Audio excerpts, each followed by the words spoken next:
BJP নেতা অর্জুন সিং এর বাড়িতে বোমা মারার ঘটনায় শনিবার দুই দোষীকে সাজা দিল কলকাতার নগর দায়রা আদালত। আরিফ আক্তার ও রাহুল পাশি নামে দুই দুষ্কৃতীকে দোষী সাব্যস্ত করে 10 বছর কারাদণ্ড ও 5,000 টাকা জরিমানা, অনাদায়ে আরও 6 মাস কারাবাসের আদেশ দেওয়া হয়েছে। 2021 সালে ভাটপাড়াতে বিজেপি নেতার বাড়িতে বোমা মারার ঘটনায় গ্রেফতার হয়েছিল ওই দুই দুষ্কৃতী। আদালতের রায় নিয়ে এদিন মন্তব্য করেছেন অর্জুন সিং। 2021 সালে আমার বাড়ির উপরে বোম চালিয়েছিল, তার মধ্যে 4 জন অপরাধী ছিল, নমিত সিংও ছিল, আরও 4 জন ছিল, তার মধ্যে দুজন আছে আরিফ আক্তার আর রাহুল পাশে। এই দুজন ওখানে বোমাটা চালায়, আর তার সঙ্গে ছিল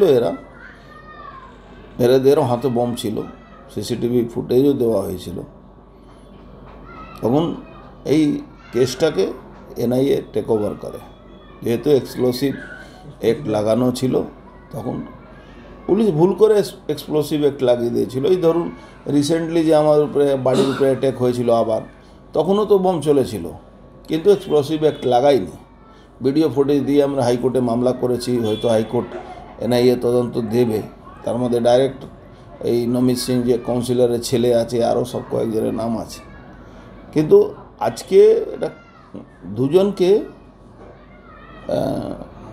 10 বছর কারাদণ্ড, আর যদি 5,000 টাকা জরিমানা না দিতে পারে আরও 6 মাস কারাদণ্ড। উত্তর 24 পরগনা থেকে সুকান্ত চট্টোপাধ্যায়ের রিপোর্ট, ওঙ্কার বাংলা।